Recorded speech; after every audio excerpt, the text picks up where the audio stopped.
Friday night game, Cameron Indoor Stadium. Duke back home for their fourth game of the season, hosting the Indiana State Sycamores. Indiana State 2-1 on the year, opened the year with a 16-point loss to Charlotte, but has bounced back nicely with a blowout win over Illinois Tech, a non-Division One program, and then a 9-point victory on the road at SIU. So SIUE, actually, SUI as I call them. I forget what it stands for, but I want to make sure that wasn't just Southern Illinois in your mind. On paper, Duke is obviously much better than this team, but also on paper, Indiana State is better than both Army and Western Carolina. So this is not the biggest cupcake of all cupcakes. We got Jay Mann here with us, Duke fan, resident on Sleepers Media. So what are your vibes going into this game? Vibes are high, baby. Vibes are high. The defense, since the two exhibitions I'm including in this, the defense has been really good for Duke. I mean, they're holding the first three opponents at 31% from the field, and that's something we saw last year with Duke. I know, obviously, Knipple, excuse me, Flag, and then Knipple and other guys started getting headlines individually, and you're seeing that with Cam Boozer with what he can be possibly at the next level, but. Duke's identity the last 2 years have just been defense. How they just wreak havoc on opposing offenses. And though two of the teams were Western Carolina and West Point, like this defense has proven especially last year, Shire has proven that he can get his guys to play defense, and you're seeing that 3 games into this season. Yeah, it's been elite.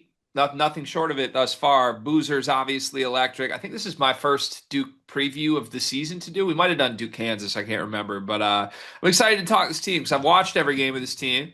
And it's obviously different than last year, as everybody knew it would be. There are still some things to figure out, particularly in the backcourt and maybe on the wing a little bit. But that front court is for real.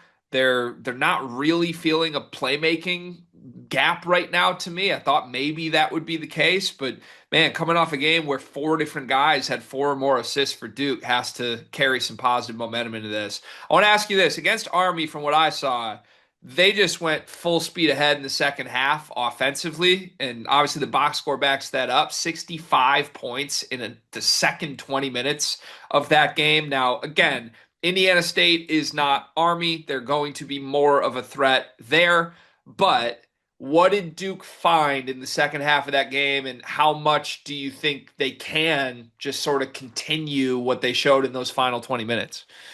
Yeah, they started hitting shots, 3-point shots specifically. I mean, that's kind of been hot and cold, or basically cold and hot in the first couple of games. Where I think when at halftime, Western Carolina, Duke shot 3 of 17 from three, and Shire talked about, Duke was settling for threes. They shot a little too many, and then against Army, they shot a lot in the first half too. But second half, they had better looks and started making them in the motion of the offense, the fluidity of the offense, and that just that opens up so much for this Duke team. Duke obviously loves to go space, and having that spacing and having guys that can catch and shoot threes. Dame Sarr being a catch and shoot guy had a nice game for Duke, and obviously Duke had a lot of points off of turnovers. Dame Sarr had like three pick sixes basically. Cam Boozer had a couple, and Duke's defense is turning into points on the offensive end. Is also how you score 65 points and a half, and that's something that I think you'll see against Indiana State as well because they're a smaller front court. Their guard play is a little erratic, and I think Duke's going to capitalize that on the defensive end.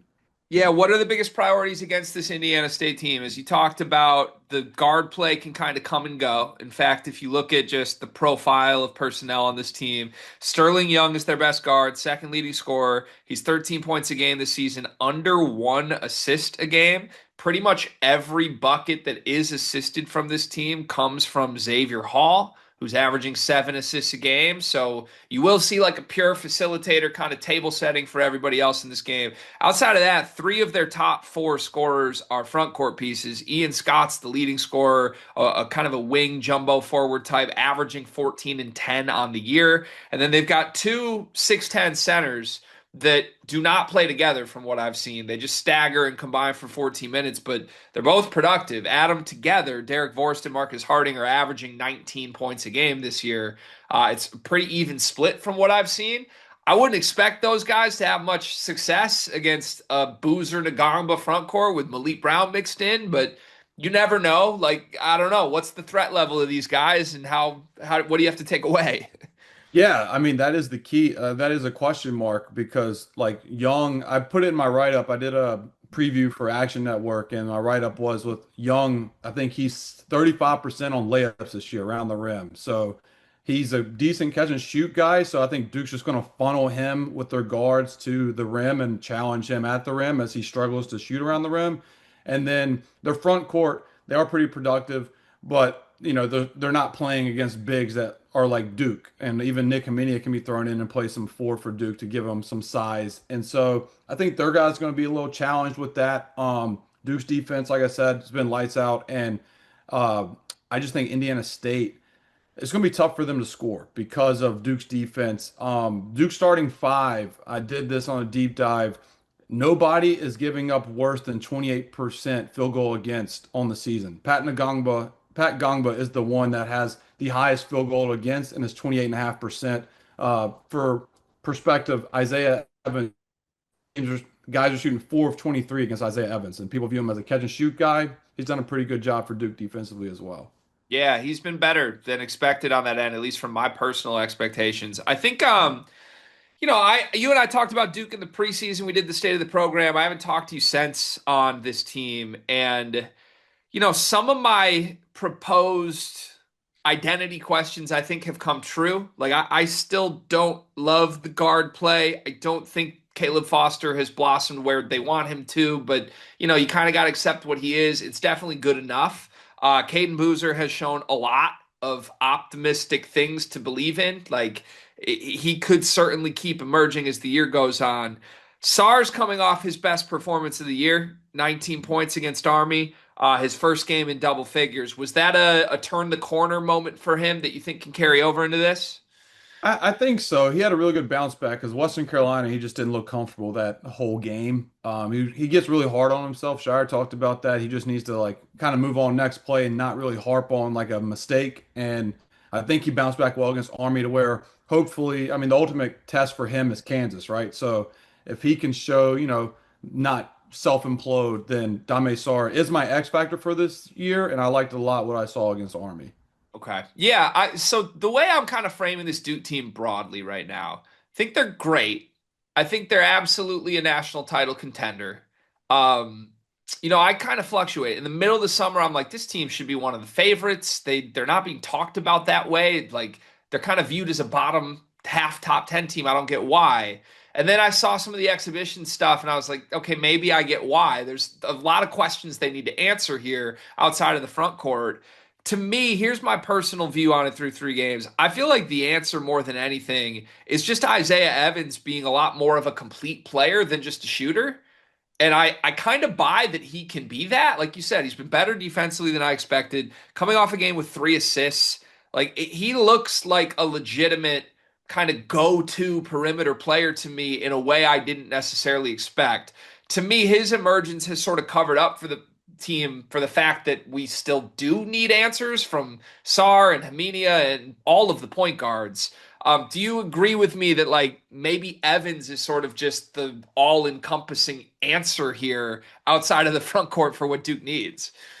Yeah, yeah, I do. I like that. And I pointed that out with him. I think last year in 33 games, he had 32 free throw attempts. And 3 games this year for Duke, he has 15 It's because huge. he's showing, yeah, he's going to the rim. And Duke's doing a really good job on a curl action to get him downhill to either finish or dump it off to get one of those 3 assists like he had against Army. And so him being a playmaker now in the half court without it just being a flare screen catch and shoot guy, it opens up so much more for what Duke can do offensively. And then he's done a really good job rebounding the ball too. I think he had 6 rebounds or something in a game. And so he's just, look, he's coming along as a complete player, and what he's doing defensively leads to offensive buckets. And if he can be that for Duke, then again, that just adds more to what this team can be. You mentioned it's a look ahead spot. Kansas is next. That's huge. I'll be curious to see just what this team's focus is. Not that no team goes into a game like we're overlooking you, but Duke has been so good. They've covered the spread in 3 games. It would not be shocking to see a team start slow in the game before the Kansas game. Broadly here, Duke has risen from eighth preseason to second in the country per KenPom. I still don't feel like they're being discussed as the second best team in the country. And in general, I'm kind of teeing this up as they've been really good, but they haven't been perfect, and they have a lot to figure out. For them to be rising analytically and be viewed as the second best team in the sport, while it still feels like there's a lot of room for growth, I think to me should terrify the entire country. So let's just look at where we're at right now going into this Army game. Do you believe that Duke is the second best team in the country, like Ken Pom believes? I think they're close. I would probably put them, I would say second, yeah, but I'd hear out arguments that they're not because there are just still some question marks with the point guard position, which, Caden Boozer's, I think he might be point guard PG1 after the Kansas game, maybe. And Yeah. Caleb's done a really good job, but, he's just been a lot more productive the last couple of games at that spot. So, like, that is, I'm open for conversation, but I would put Duke second in the country right now. Okay. And I think that's totally fair. Like I said, given that, we might expect a personnel change that makes them better in a week, for them to be sitting here like they're in the conversation for top two is really terrifying to the rest of the country. Let's say this. So they're obviously a huge favorite. We'll give our prediction in just a moment. But again, Indiana State, 188th on Ken Pom. This is not a total cupcake. Let's say we look up and this game is tied early second half. What is going to be the reason why?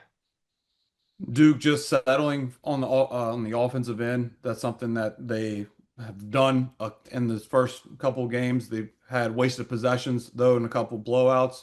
Maybe they do that again. And also, Duke's given up. They did a better job against Army, but they gave up a lot of offensive rebounds against Texas and Western Carolina too. I know it was a 41-point win, but Shire talks about they gave up too many offensive rebounds against Western Carolina. If Duke's going through the motion against Indiana State, look ahead spot, missing shots, and then not crashing the defensive glass and giving them second chance points in Cameron. Look, this is their Super Bowl, right? They're playing in Cameron. They're Yep. going to try and their effort's going to be 110%. So if Duke gives 70%, then yeah, Duke can be in a little tie game with like the under eight timeout in the first half. Like, what is going on? Yeah. And Indiana State, they have enough to make it interesting to a point. I'm not going to talk you into like this is a trap game. It's a sleepy spot. Duke's going to win this game, but we've absolutely seen worse opponents than this Indiana State team hang around against a top five opponent. Wouldn't be stunning if that happens. With that said, let's get to predictions. Kempom has Duke favored by 28, a 93 to 65 projected victory here. What do you think happens? I like that spread. I think that spread is pretty on the nose. I would say Duke doesn't shoot as effectively as they have the last couple of games just because of the look at spot. But I say the defense is going to be there, so I'd say 88-61 Duke. Okay. I like it as a lower scoring game, if anything. If that ends up being where the total is at what would that be, 158? I think I would back the under here. To me, the main thing is that Indiana State is a team that needs that supplemental scoring, like respectfully to the guards, Sterling Young. I don't think Sterling Young is that dynamic as a go-to scorer that's going to go in and do this by himself. They need the two 6'10 centers to have success and be productive. That's tough to do at Cameron Indoor against this Duke front court. So I think, if anything, I could see another game where the Duke defense holds Indiana State under 60 points. The question is, how much does Duke score for me? But if they're holding teams under 60, it won't matter. Give me Duke 88 to 59. And I don't even know if that's a cover. I think that's right on the nose, but an under for me. That's J-Man. We'll be here to recap this game after it. Thank you very much for watching. Make sure you subscribe to the channel to see all of our previews and recaps this season.